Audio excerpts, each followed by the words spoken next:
Hello everyone. Today we are going to deal with the topic known as buffers and acid base balance. Topic को start करने से पहले कुछ basic terms को देख लेते हैं हम, जैसे कि पीएच हो गए, acid, base, strong acid, weak acid, pK value and एल्काइली रिजर्व्स। बेसिकली जो पीएच है वो पीएच जो है वो नेगेटिव लॉगरिथम होते हैं हाइड्रोजन आयन कंसंट्रेशन के, ठीक है। और इनका जो नॉर्मल वैल्यू है वो होता है कितना 7.4। एसिड जो है वो प्रोटॉन डोनर होते हैं, प्रोटॉन और जो बेस हैं वो प्रोटॉन एक्सेप्टर होते हैं। स्ट्रॉन्ग एसिड वो होते हैं जिनमें एसिड जो है वो कम्प्लीटली आयोनाइज हो जाते हैं, और वीक एसिड वो होते हैं जिनमें एसिड जो है वो कम्प्लीटली आयोनाइज नहीं हो पाता है।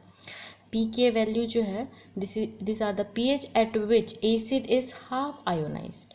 एंड एल्काइली रिजर्व में बाइकार्बोनेट जो है वो न्यूट्रलाइज करता है एसिड को। उसका जो नॉर्मल वैल्यू है वो होता है 24 मिलीमोल पर लीटर। अब हम इसको नोट्स में देख लेते हैं। pH is a negative logarithm of hydrogen ion concentration. The normal value is 7.4 and the acid is the proton donor. Example is HCl, which ionize into H plus and Cl, and the base are proton acceptor, जिसमें bicarbonate जो है H plus ion के साथ देता है carbonic acid, ठीक है।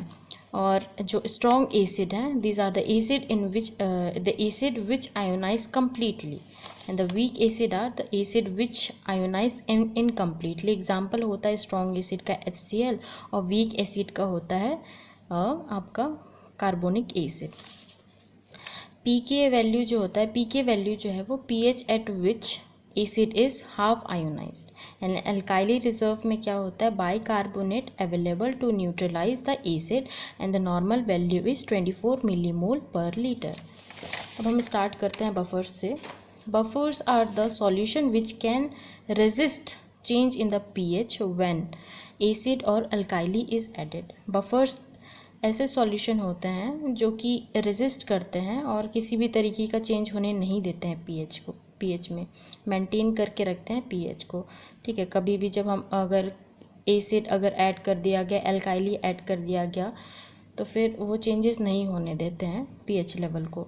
इसके कंपोजिशंस हैं mixtures of weak acid with their salt with strong base, and mixtures of weak base with their salt with strong acid. कुछ एग्जांपल्स हैं इसके, जैसे बाइकार्बोनेट बफर्स हो गए और phosphate buffers, that is bicarbonate and phosphate buffers. अब हम start करते हैं एसिड बेस बैलेंस से। नॉर्मल पीएच देखेंगे, प्लाज्मा का नॉर्मल पीएच लेवल होता है 7.4, जो कि नॉर्मली लाइफ में प्लाज्मा के पीएच में बहुत कम ही वेरिएशंस आते हैं, और जो प्लाज्मा है वो मेंटेन करके रखता है एक नैरो रेंज तक, ठीक है, जो है वो 7.35 से लेकर के 7.45 तक। अगर 7.35 से पीएच नीचे गिर जाता है तो वो कॉज कर देता है एसिडोसिस, और 7.45 से अगर ऊपर चला गया, अगर इंक्रीज हो गया पीएच, तो वो कॉज करता है एल्कलोसिस। सबसे पहले हम देखेंगे एसिडोसिस। एसिडोसिस में क्या होता है, पीएच लेवल जो होता है वो डाउन हो जाता है 7.35 से, ठीक है। लाइफ थ्रेटनिंग कब होता है, जब 7.25 जो है उससे पीएच लेवल और नीचे चला जाता है, तब होते हैं लाइफ थ्रेटनिंग, जिसमें सीएनएस डिप्रेशन भी हो सकता है, इवन पेशेंट कोमा में भी जा सकते हैं, इवन डेथ भी होता है जब पीएच लेवल 7 से नीचे चला जाता है। Death occur when pH is below 7.0। अब हम देखेंगे alkalosis. Alkalosis the pH is more than 7.45। जब भी पीएच का लेवल 7.45 से ऊपर इंक्रीज़ होता है तो वो कॉज कर देता है एल्कलोसिस, जो कि बहुत ही डेंजरस हो जाता है। कब, जब 7.55 के अबव चला गया, न्यूरोमस्कुलर हाइपर एक्साइटेबिलिटी हो जाता है, टेटेनी हो जाता है, इवन डेथ तक होता है जब जो पीएच लेवल 7.6 से अबव चला गया, ठीक है। जैसे कि very dangerous if the pH is increased above 7.55, induce कर देता है neuromuscular hyper excitability and tetany, even death at pH is when the pH is above 7.6. अब हम देखेंगे mechanism of regulation of pH. सबसे पहला इसमें ब्लड बफर है, second is the respiratory buffer, third is the renal regulation.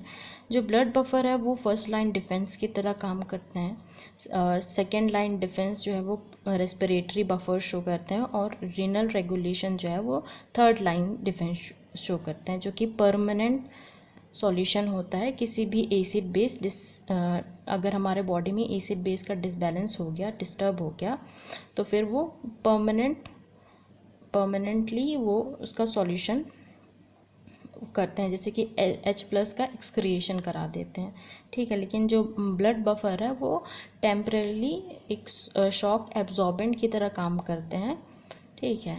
लेकिन और इनमें फॉस्फेट बफर प्रेजेंट होता है, ब्लड बफर में फॉस्फेट बफर होते हैं, बाइकार्बोनेट बफर्स होते हैं, प्रोटीन्स बफर्स होते हैं। और रेस्पिरेटरी बफर्स में क्या होता है, इसमें ये है कि जब भी ब्लड pH लेवल डिक्रीज़ होता है, ठीक है, तो वो स्टिमुलेट करता है रेट ऑफ रेस्पिरेशन को, जिसकी वजह से हाइपर वेंटिलेशन होता है। हाइपर वेंटिलेशन में क्या होता है, CO2 जो है ज़्यादा अमाउंट में एलिमिनेट होता है लंग्स से, और कार्बोनिक एसिड का कंसंट्रेशन डिक्रीज़ हो जाता है, ठीक है। अब हम देखेंगे बफर्स ऑफ बॉडी फ्लूइड। सबसे पहला इनमें आता है ब्लड बफर,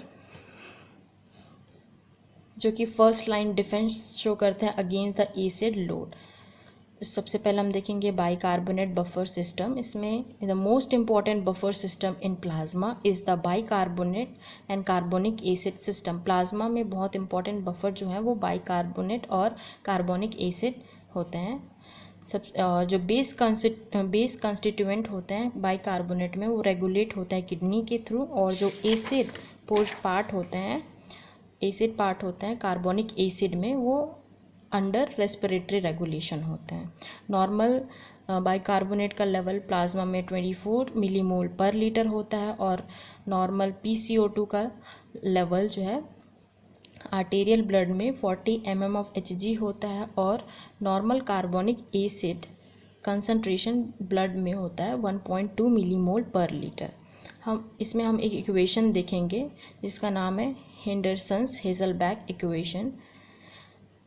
इसमें क्या होता है, बेसिकली इसमें हम डिस्क्राइब किया गया है रिलेशन किसके बीच में, pH, pKa और एसिड बेस के बीच में, ठीक है। इसमें pKa का वैल्यू 6.1, और एसिड का वैल्यू है यहाँ पे, नहीं, बेस अपॉन एसिड होता है, सॉरी, बेस अपॉन एसिड, तो बेस है यहाँ पर 24 एंड द एसिड इज़ 1.2। जब इसको हम सॉल्व करेंगे तो ये जो है वो 7.4 आता है, ठीक है, जिससे पता चलता है कि प्लाज्मा का pH जो है वो 7.4 होता है।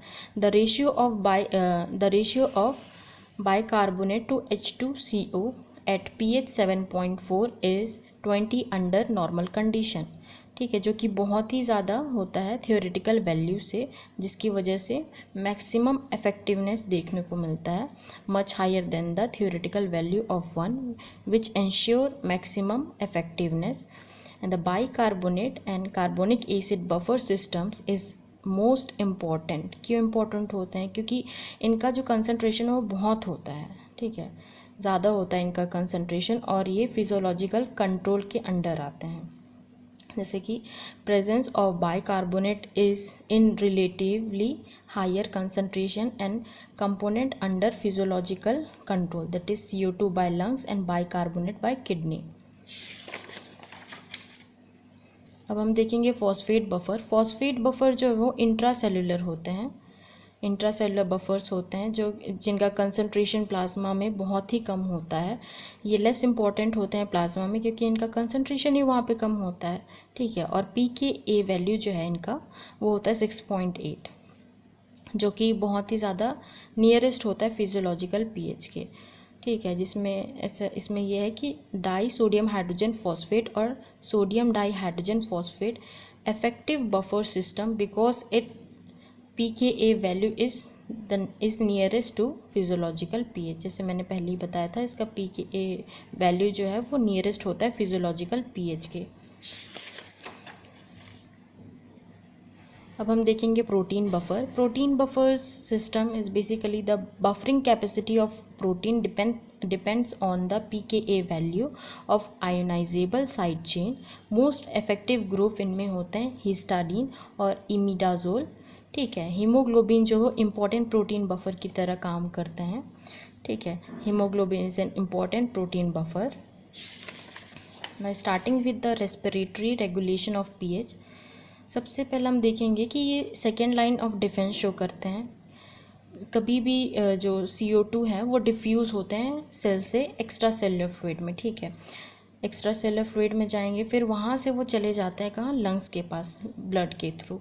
और जो रेस्पिरेटरी रेट है वो कीमो रिसेप्टर्स के कंट्रोल में होता है, और कीमो रिसेप्टर्स जो है वो सेंसिटिव होते हैं change in pH of blood के। ठीक है, जब भी pH लेवल फॉल हो जाता है प्लाज्मा का, कम हो जाता है, तो एसिडोसिस होता है, जिसके वजह से रेस्पिरेटरी रेट जो है वो स्टिमुलेट होता है, हाइपर वेंटिलेशन होता है, जिसकी वजह से CO2 जो है वो ज़्यादा अमाउंट में एलिमिनेट होने लगते हैं लंग्स से, और जो कार्बोनिक एसिड है उसका लेवल कम हो जाता है। जैसे कि यहाँ पे है CO2 diffuses from the cell into extra cellular fluid and reaches the lungs through blood.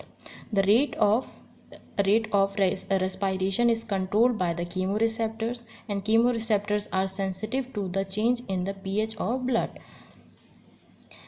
And the fall in pH of plasma cause acidosis, which stimulate the respiratory rate, and which cause hyperventilation, जिसकी वजह से more amount of CO2 जो है वो eliminate होते हैं, और carbonic acid का कंसंट्रेशन जो है वो कम हो जाता है।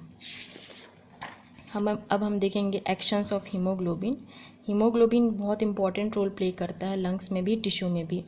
लंग्स में क्या होता है, जो ऑक्सीजन का कंसंट्रेशन लंग्स में बहुत होता है। ठीक है, जिसकी वजह से हीमोग्लोबिन जो है ऑक्सी हीमोग्लोबिन दे देता है, दैट इज़ HbO2 प्लस देता है H+ आयन। ठीक है, जो फिर क्या होता है, जो बाइकार्बोनेट होता है वो H+ के साथ मिल करके देता है कार्बोनिक एसिड। कार्बोनिक एसिड जो है वो डिसएसोसिएट हो जाते हैं H2O और CO2 में। फिर ये जो CO2 है वो एलिमिनेट हो जाता है लंग्स के थ्रू। ठीक है, अब टिश्यू में क्या होता है, टिश्यू में CO2 का लेवल बहुत होता है। ठीक है, CO2 और H2O देते हैं कार्बोनिक एसिड डिसएसोसिएट होता है बाइकार्बोनेट में और H+ में। ठीक है, फिर इसको न्यूट्रलाइज करने के लिए, H+ को न्यूट्रलाइज करने के लिए Hb जो है बाइंड कर लेता है H+ के साथ और बन जाता है HHb। ठीक है, द हीमोग्लोबिन, और जो हीमोग्लोबिन है वो सर्व करता है transport of CO2 from the tissue. ठीक है, हीमोग्लोबिन जो है वो ट्रांसपोर्ट कराता है CO2 को टिश्यू से, कहाँ, लंग्स में। Blood reaches the lungs and bicarbonate reenters into RBC, and the carbonic acid disassociate and gives CO2 and H2O, where the CO2 eliminated by the lungs. ठीक है, अब हम देखेंगे रीनल रेगुलेशन, जो कि third line of defence show करता है, जो कि परमानेंट सॉल्यूशन है। ठीक है, अगर हमारे बॉडी में एसिड बेस का डिसबैलेंस होता है तो ये परमानेंट सॉल्यूशन होते हैं। ये इनमें क्या होता है कि ये किडनी इसमें बहुत इंपॉर्टेंट रोल प्ले करता है। क्यों करता है, क्योंकि ये रेगुलेट करके रखता है एक्स्ट्रा सेलुलर फ्लूइड के pH को। ठीक है, जैसे कि थर्ड लाइन डिफेंस शो करते हैं permanent solution to the acid base disturbance, and important function of kidneys to regulate the pH of extracellular fluid। Normal जो यूरिन का pH होता है वो 6 होता है, जो कि एक्स्ट्रा सेलुलर फ्लूइड से कम होता है। ठीक है, lower than the extra cellular fluid, जिसको हम एसिडिफिकेशन ऑफ यूरिन कहते हैं। pH जो है, यूरिन का pH है वो वेरी कर सकता है 4.5 से लेकर के 9.8 तक। वो डिपेंड करता है अमाउंट ऑफ एसिड, जितना एक्सक्रिएट होगा एसिड उसके ऊपर वो डिपेंड करेगा। ठीक है, the pH of the urine may vary from 4.5 to 9.8 depends on the amount of acid and acid excreted. ठीक है, अब हम देखेंगे मैकेनिज़्म। इसमें सबसे पहला है excretion of H+, reabsorption of bicarbonate and excretion of tetratable acid and excretion of ammonia. सबसे पहले हम इसमें देखेंगे एक्सक्रिएशन ऑफ H+। ये प्रोसेस होता है प्लाज्मा, पीसीटी और ट्यूबुलर ल्यूमेन में। जो CO2 है पीसीटी में वो H2O के साथ देता है carbonic acid in presence of carbonic anhydrase, ठीक है, जो कि आयोनाइज हो जाता है H+ में। H+ जो है फिर वो चला जाता है ट्यूबुलर सिक्रेशन के थ्रू ट्यूबुलर ल्यूमेन में, ठीक है। फिर यहाँ पे एक्सचेंज होता है, अगर ये यहाँ पे आता है तो फिर एक्सचेंज तो होगा ही, ठीक है। तो जो सोडियम है वो चला जाता है पीसीटी में। फिर पीसीटी में जाने के बाद ये जो बाइकार्बोनेट है और ये जो सोडियम है ये दोनों चले जाते हैं प्लाज्मा में, फिर वहाँ पे रीएब्सॉर्ब हो जाते हैं और जो यहाँ पे H+ आयन है वो एक्सक्रिएट हो जाता है यूरिन में।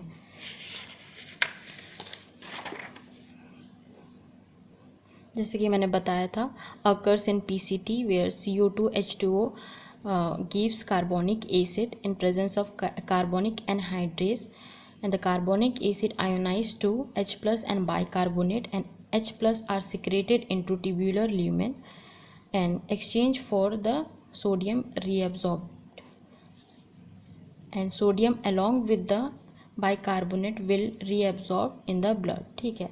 the net excretion of H+, यहाँ पे H+ का एक्सक्रिएशन होता है और जनरेशन होता है बाइकार्बोनेट का, तो वही है कि net excretion of H+ and net generation of bicarbonate. अब हम देखेंगे रीएब्जॉर्प्शन ऑफ बाइकार्बोनेट। ये जो है वो भी प्लाज्मा, पीसीटी और ट्यूबुलर ल्यूमेन के बीच में होता है। सेम प्रोसेस है, बस एक ही डिफरेंस है इसमें कि जो प्लाज्मा से बाइकार्बोनेट आता है और बाइकार्बोनेट जो है H+ के साथ मिल करके देते हैं कार्बोनिक एसिड, वो फिर कार्बोनिक एसिड कार्बोनिक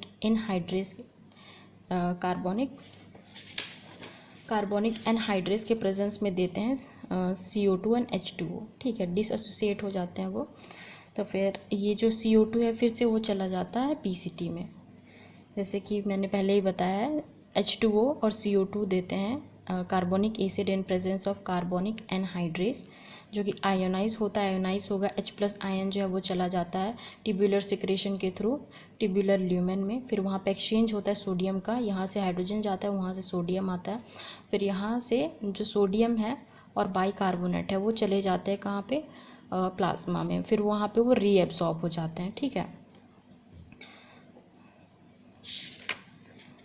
और इसमें यह है कि H+ जो है वो कंबाइन होते हैं बाइकार्बोनेट के साथ और मिल के देते हैं कार्बोनिक एसिड। फिर जो कार्बोनिक एनहाइड्रेस के प्रेजेंस में वो CO2 और H2O देते हैं। इसको हम नोट्स में देख लेते हैं।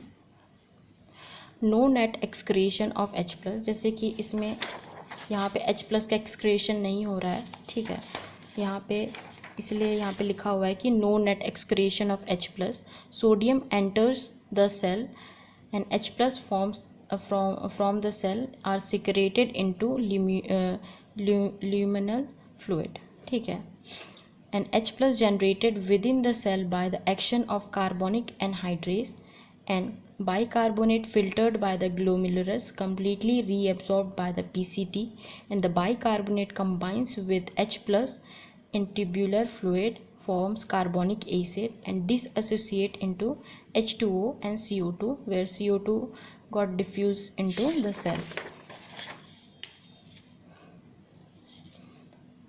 Again in the cell, it ionized to H+ and secreted into the lumen in exchange for the sodium, and bicarbonate reabsorbed into the plasma along with the sodium. No net excretion of H+ or and there is generation of new bicarbonate, ठीक है। अब हम देखेंगे excretion of टाइट्रेटेबल acid. इसमें क्या होता है, ये होता है DCT प्लाज्मा और ट्यूबुलर ल्यूमेन के बीच में, ठीक है। इसमें सेम प्रोसेस है, जैसे कि CO2 H2O देते हैं कार्बोनिक एसिड कार्बोनिक एनहाइड्रेस के प्रेजेंस में, फिर इसका आयोनाइजेशन होता है जिससे H+ जो है वो ट्यूबुलर सिक्रेशन के थ्रू चला जाता है यहाँ पे ट्यूबुलर ल्यूमेन में। ट्यूबुलर ल्यूमेन में जाएगा, फिर वो क्या होता है ना, ये जो H+ है वो सोडियम हाइड्रोजन फॉस्फेट के साथ मिल करके सोडियम डाइहाइड्रोजन फॉस्फेट देते हैं, जो कि एक्सक्रिएट हो जाता है यूरिन में। ठीक है, इसमें बस यही है मेन, बाद बाकी तो सारे सेम ही हैं।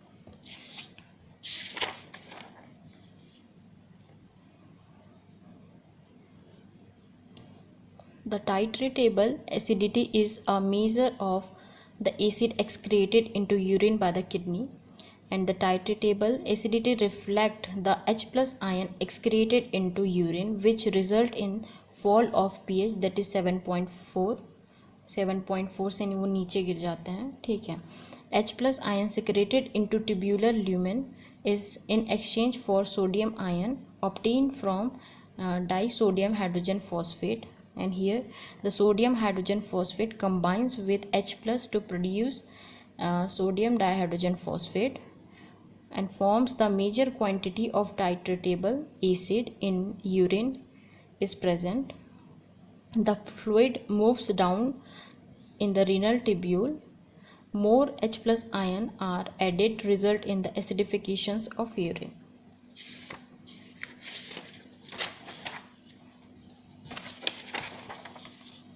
लास्ट है excretion of ammonia, ammonium ion. इसमें ये जो है प्रोसेस होता है प्लाज्मा डीसीटी और ट्यूबुलर ल्यूमेन के बीच में। ठीक है, जो डीसीटी है उनमें प्रेजेंट होता है ग्लूटामिनेस, जो कि हाइड्रोलिसिस करा देता है ग्लूटामीन का ग्लूटामिक एसिड और NH3 में। ठीक है, यहाँ पे ग्लूटामीन जो है वो हाइड्रोलिसिस हो करके ग्लूटामिक एसिड और NH3 देता है, जो कि जो NH3 है वो चला जाता है डिफ्यूजन के थ्रू ट्यूब्यूलर ल्यूमेन में। ठीक है, फिर बाकी सारे प्रोसेस सेम है। CO2 H2O देते हैं, carbonic acid in presence of carbonic anhydrase. ठीक है, जिनका आयोनाइजेशन होता है H प्लस, फिर ट्यूब्यूलर सिक्रेशन के थ्रू चले जाते हैं ट्यूब्यूलर ल्यूमेन में। फिर ये जो है NH3 H प्लस मिल करके देते हैं अमोनिया। ठीक है, जो कि एक्सक्रिएट हो जाता है यूरिन में।